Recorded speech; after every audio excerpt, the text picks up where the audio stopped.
Hello बच्चों, आज हम पाठ 2 में एक कहानी पढ़ेंगे जिसका नाम है एंड्रोक्लीस और शेर। बच्चों, इस कहानी में एक व्यक्ति द्वारा शेर के पंजे से कांटा निकालकर उसका दर्द दूर करने पर शेर ने उसके उपकार का बदला कैसे चुकाया, यही हम इस कहानी में पढ़ेंगे। बहुत पुरानी बात है। रोम में एंड्रोक्लीस नाम का एक दास रहता था। उसका स्वामी बहुत ही निर्दयी था। वह उसे कई कई दिन तक भूखा रखता और उससे बहुत काम लेता। काम में तनिक सी देर या गलती होने पर उसे कोड़ों से पीटा जाता। अपने स्वामी के व्यवहार से तंग आकर एक दिन एंड्रोक्लीस वहां से भागकर जंगलों में चला गया। वह कई दिन तक जंगलों में भूखा प्यासा भटकता रहा। उसके शरीर में ताकत नहीं बची थी। वह जमीन पर गिर पड़ा। तभी उसे किसी शेर के करहारने और दहाड़ने की आवाज सुनाई दी। एंड्रोक्लीस वहां से भागना चाहता था। तभी शेर उसके सामने आ गया। शेर अगले एक पांव से लंगड़ाता हुआ उसके पास आया। वह दर्द से करहा रहा था। एंड्रोक्लीस के पास पहुंचकर भी शेर ने उस पर हमला नहीं किया, बल्कि अपना अगला पांव उसकी ओर बढ़ा दिया। एंड्रोक्लीस ने देखा कि उसके पंजे से खून निकल रहा है।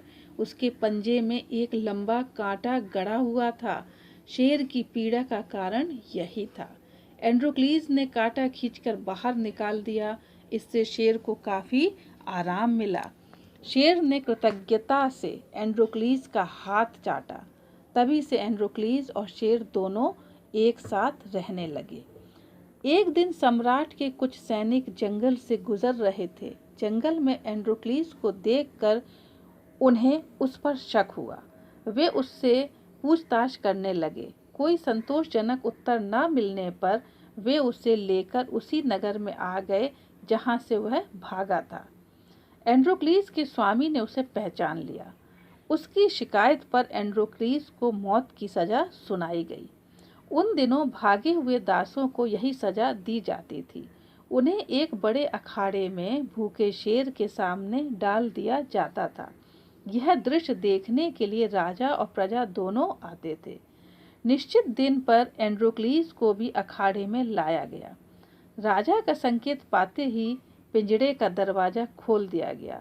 शेर कई दिनों का भूखा था। पिंजरा खुलते ही वह एंड्रोक्लीस की ओर लपका, मगर यह क्या! शेर एंड्रोक्लीस पर हमला करने के बजाय पालतू जानवर की तरह उसके पैर चाटने लगा। यह देखकर सम्राट आश्चर्यचकित रह गए। उन्होंने एंड्रोक्लीस को अपने पास बुलवाया और उससे शेर के इस व्यवहार का कारण पूछा।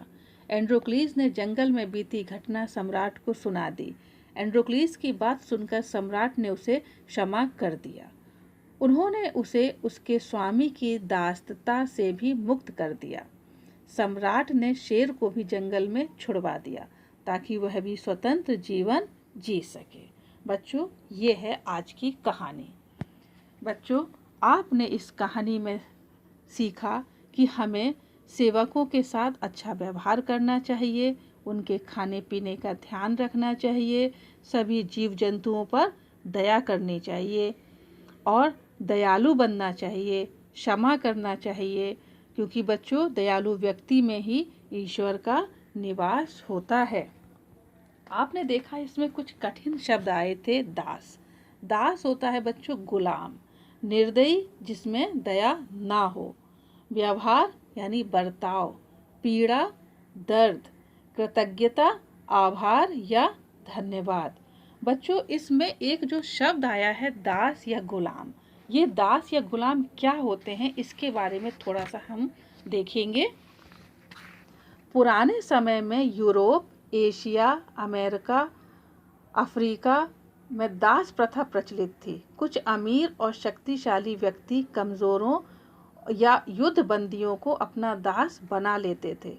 उनसे घर और खेतों पर कठोर परिश्रम करवाते थे और उन पर अत्याचार करते थे। बाजारों में दासों की बोली लगती थी और उन्हें खरीदा जाता था। दास या गुलाम की अपनी कोई इच्छा नहीं होती थी। उसे जीवित रहते हुए अपने मालिक के आदेशों का पालन करना होता था। रोमन साम्राज्य में दासों की बड़ी दुर्दशा थी, लेकिन बच्चों आज यह प्रथा समाप्त हो गई है। आपने जब इस कहानी को सुना तो कुछ प्रश्न भी आपके मन में उठ रहे होंगे, जिसको आप आपस में अपने मम्मी पापा से बात करके पूछ के सीख सकते हैं। जैसे एंड्रोक्लीस कौन था, जंगल में एंड्रोक्लीस को क्या आवाज़ सुनाई दी, एंड्रोक्लीस को सैनिक पकड़कर क्यों ले आए, भागे हुए दासों को क्या सजा दी जाती थी, या एंड्रोक्लीस भागकर जंगल क्यों चला गया, शेर लंगड़ा कर क्यों चल रहा था, एंड्रोक्लीस ने शेर की क्या मदद की, और अखाड़े में भूखे शेर ने एंड्रोक्लीस पर हमला क्यों नहीं किया। आशा करती हूँ बच्चों आज की कहानी आपको समझ में आ गई होगी। इस कहानी के प्रश्न उत्तर, शब्द अर्थ, रिक्त स्थान आदि चीज़ें आप स्कूल वेबसाइट से देखकर कॉपी में लिखें और याद करें।